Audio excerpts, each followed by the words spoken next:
আসসালামু আলাইকুম শানুর ভাই। ওয়ালাইকুম আসসালাম। কিতা খবর, ভালো আছো নি? জি আলহামদুলিল্লাহ ভালো আছি, আপনি কেমন আছেন? আলহামদুলিল্লাহ ভালো আছি। তো ভাই, আপনি কাতার কবে আইছেন এবং কতদিন হয়েছে? এই যে কিছুদিন হয়েছে কাতার আসছি। কতদিন? এই যে আনুমানিক 4-5 দিন। তো কাতার সম্পর্কে কিছু বলো, কাতার দেশ সম্পর্কে। আসলে দেশ সম্পর্কে আমি তো 4-5 দিন আসছি। ওই যে খুবই ভালো একটা দেশ, খুব পরিষ্কার পরিচ্ছন্নতা দেশ এবং সব দিক দিয়ে তাকাইয়াও দেখা যায় খুব উন্নত একটা দেশ। খুব ভালো লাগছে আমার কাতার আসছি যে আমি। কাতার আপনি কত টাকা দিয়ে কাতার আইছো না এগুলা? আসলে টাকাটা তো বলা যায় না ভাই।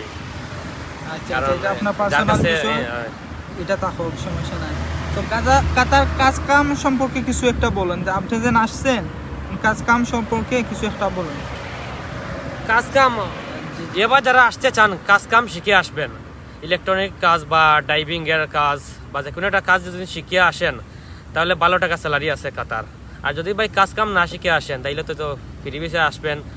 ওই যে লেবারের অনেক কষ্টের কাম করতে হয় ভাই। আর যদি কাজ কাম শিখে আসেন তাইলে তো আপনি ভালো টাকা স্যালারি পাবেন এবং এত কষ্ট হবে না আপনার। বর্তমানে তো অনেক লোকে কয় যে খাতার কাজ কাম নাই, এ সম্পর্কে কিছু কয়। কাজ তো আছে, কারণ আমি নতুন আসছি। তারপরে গতকালকে কাজে যাওয়ার ইচ্ছা ছিল, যাই নাই। যে কার্ড পাওয়ার পরে যাব। কাজ আছে ভাই। আগে এক সময় ছিল না, যখন ওই যে ভিসা অ্যাভেলেবেল খোলা ছিল। এখন তো ভিসাও বন্ধ হয়ে গেছে, এখন কাজের চাপও বেড়ে গেছে ভাই।